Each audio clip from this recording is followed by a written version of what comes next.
Why, hello, patron! As promised, and for your kind monthly subscription to my Patreon account, here is your first instalment of extra content. This one is based on the first Unlocking the Neck guitar tutorial. So I'm going to dive right in and I'm going to show you some extra stuff that you can use with this technique, show you some useful licks and techniques and vibratos and all sorts of things and bends, etc, etc. Because learning the scales and how they work is one thing, but making it sound musical is another thing. And hopefully these extended lessons will help you develop your style and skills. Included in these videos, I'm going to put up guitar tabs of the scales, etc, and of the chords that were being used as well. So they will be popping up on the screen from time to time. So keep an eye out for those. So the first thing I want to show you is the chords that are being used within the 1-4-5 progression, which is what we're talking about mostly. The first chord, which would be the 1 chord, is a dominant 7. So you're barring across the 5th fret. You're hitting the 7th fret on the A string right there. You're adding your 2nd finger to the G string on the 6th fret there, which is your flat 7. You can add a flat 7 on top of the chord by adding your little finger on the B string, which is your 5th string down, on the 8th fret as well. But that's optional. Just give it a different flavour. Now typically for the 4 chord, which would be the D, we play, it's like a D7. So you're playing 5th fret, A string, 4th fret, D string, 5th fret, G string, 6th fret, B string. And we just slide that up 2 frets to get our 5 chord. So you've got this.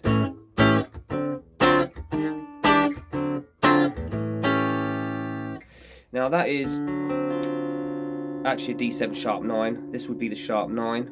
If we just take that little finger and move it down, we get a straight 9. And if we take it down one further, and the way to do this is to take that little finger away and bar across the top few strings, you get a flat 9. So you can then comp.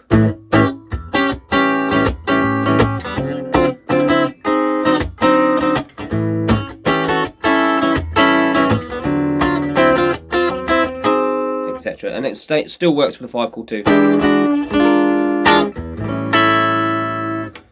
Just concentrate on our minor pentatonic pattern here for a second, which was this one, which is going to fit. It fits over all of it. And we'll talk about vibratos. So if you're doing a lick or doing a run, and you end the note without a vibrato, it runs the risk of sounding flat or sharp, or just doesn't have any character whatsoever. So if we vibrato the note, it gives it a lot of flavour. Singers do it too with their voices. And there's several ways of doing this. One is to wiggle the string up and down very, very fast. And you'll have a lot more control if you have your 3 fingers all on the same string. It'll give you a lot more strength. And it can be a hard thing to get at first. Some people get it straight away, some people don't. For instance, if you're playing it up here, you want to vibrato that note, you can do it with 1 finger. If you watch players like B.B. King and Clapton, they really flap their hand about. Alternatively, you can use the whammy bar as well. But that's what we're talking about.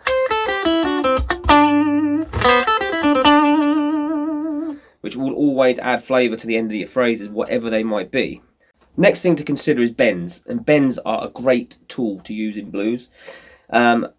Essentially what you're doing when you're bending a note, say we're going to take this note here in the pentatonic scale on the G string, and we want to bend that note.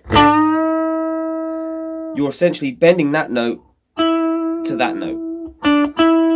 So you could play it which is fine. Or doing a bend adds a lot more sadness to it. It's an expressive thing to do, and you can really drag it out. And then vibrato at the top, which is very nice. You can slide up. They both have their uses. Usually a bend is a whole tone. A whole tone is 2 frets. So that note is a tone away from that note. You're bending it a tone. Same with here. You're bending it to that note. Now, if you wanted to bend, say, this note, do a half bend, because you're taking that note, a semitone, from there to there, which is in the scale. So that's a half bend. Can be tricky sometimes. People can overbend or underbend. You don't want to do either. It needs to be in tune. So, for instance, doing a half bend would sound bluesier and maybe more expressionate than, if you see what I mean. Something I like to do is a little pull off. A little pull off.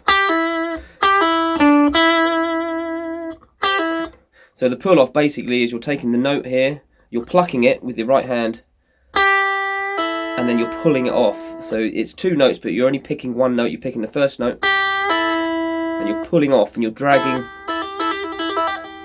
it off the string to make the note.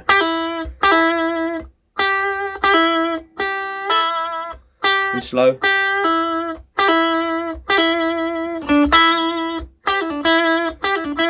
And you can get lots of interesting things with that kind of thing.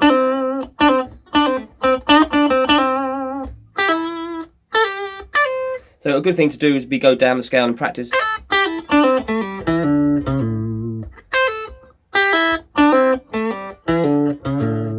So you're not plucking that second note, you're plucking the first one and pulling off to create that note. And then you can get what we call whittles with that kind of thing as well. Obviously the opposite to pull off is a hammer on, so a hammer on would be the opposite. So you're plucking this note and then hammering on, it's literally what it says, to that note, which can be a nice flavoursome thing to do as well, with a vibrato on the end of it. So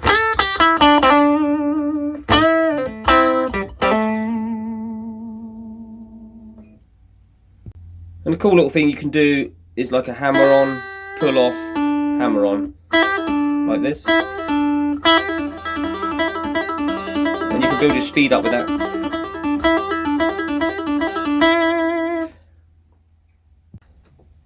Another important technique is sliding. That's what we've just mentioned a minute ago. Slides are good. You can slide into a note from an outside note and slide out to an outside note and back in again, which gives a real nice flavour.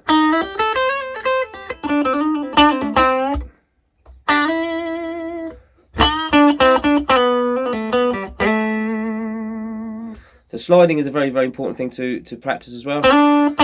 So what you can do is you can practice sliding up to your notes.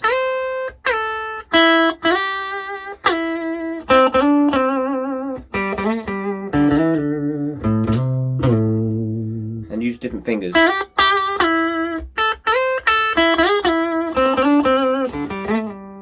Etc, etc. So now, putting all this together, just using that minor pentatonic pattern, we can do some interesting stuff.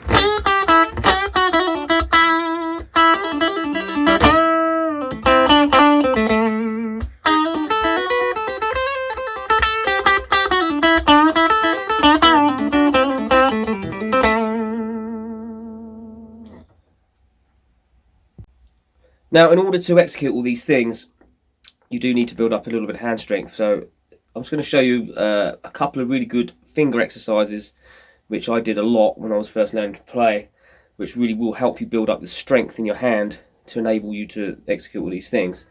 One of them is like this. So you're going at the top end of your minor pentatonic. You're actually using the top end of the G major scale for this, which are these 3 notes. And you're going to pull off from the 8th to the 5th. And then you're going to pick the 7th pick the 8th, pick the 7th, and then pick the 5th.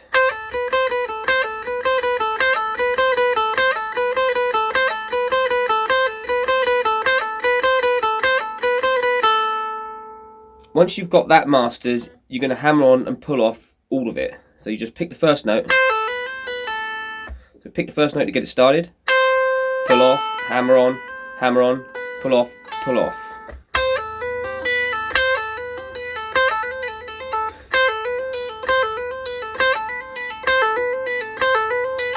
And once you've got that going, you're just going to pick one note and keep it going without any picking.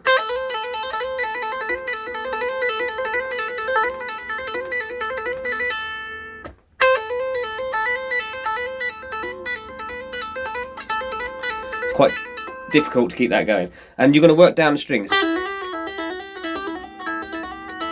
When you get to here, this part of the scale, you're going to change the finger to this one.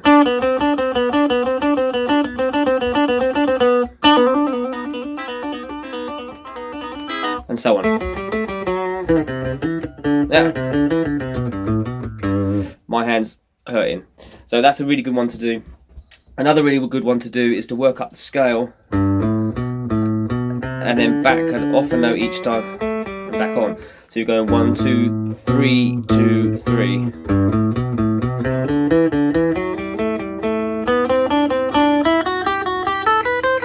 And then back down the other way.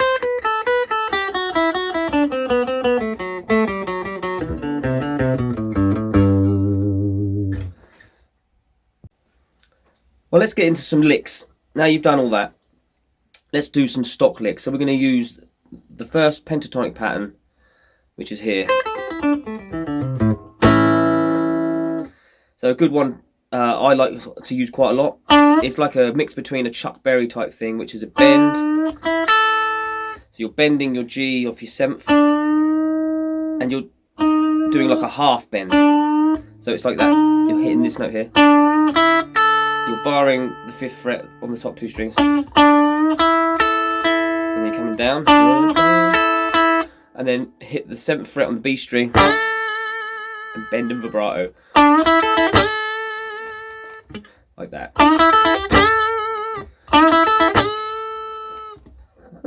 God, my hand's hurt from the exercise.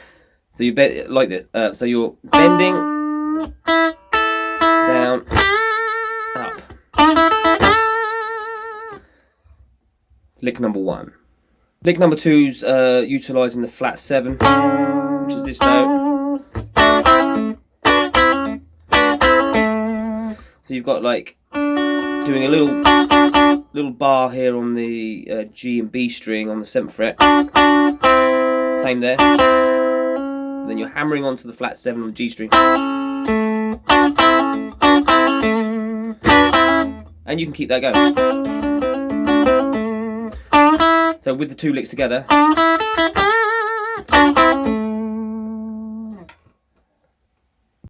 Another technique and a useful one is a thing called string skipping. Sorry, not strip skipping. I don't know what that is. String skipping, where you're gonna, instead of going down strings in an order, we're gonna skip a string. So you're gonna hit like 8th string top, 8th fret. Sorry, top. Miss out the B string and hit the 5th fret on the G. And you do the same with the B to the D string.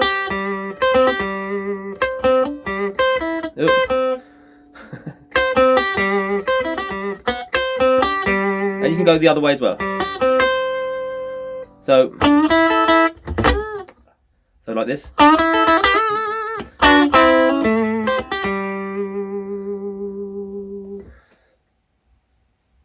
And the final lick for this session, you can make like mini chords out of the notes within the scale. Like this kind of thing. So what you're doing here is you're taking these 2 notes of this scale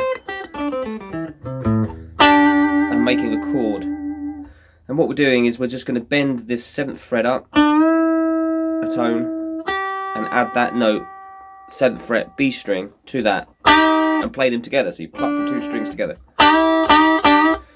And you can do it both ways. You can bend up or you can start at the top and bend down.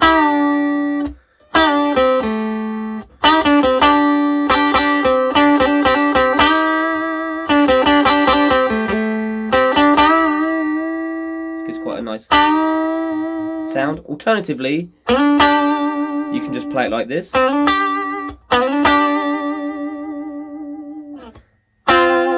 There's also one there, because that note's relevant.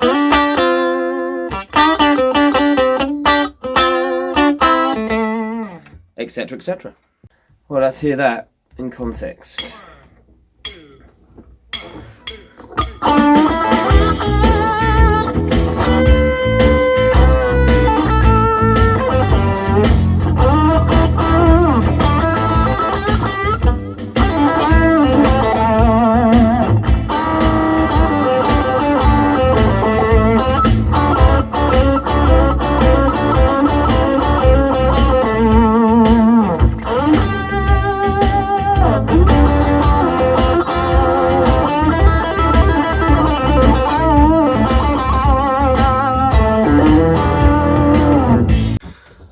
The important thing to remember is to take your time and don't rush into anything. The slower you play, the better anyway. And what I mean, I'm guilty as anybody. It's a lot of fun to whittle, but it has no musical context. You're better off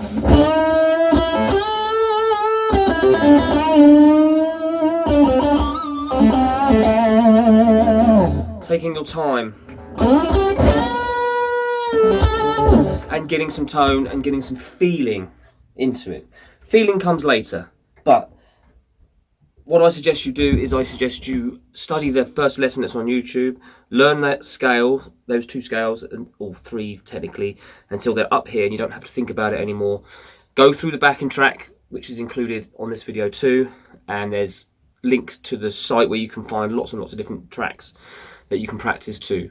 And just take your time and really work on getting some good technique down. And what I mean by that is get the vibrato strong, get the bends in tune, all those things. Work on your finger exercises and build up the strength in your hand and all of that stuff. Thanks again for being a patron. I really do appreciate it, and I hope that these extended lessons will help you go further in your journey to unlocking the neck end, soloing and stuff like that. There will be one every month for you to go with the videos that are on YouTube. There'll be some other goodies too. I'll surprise you from time to time. Anyway, thank you for watching, and peace till next time.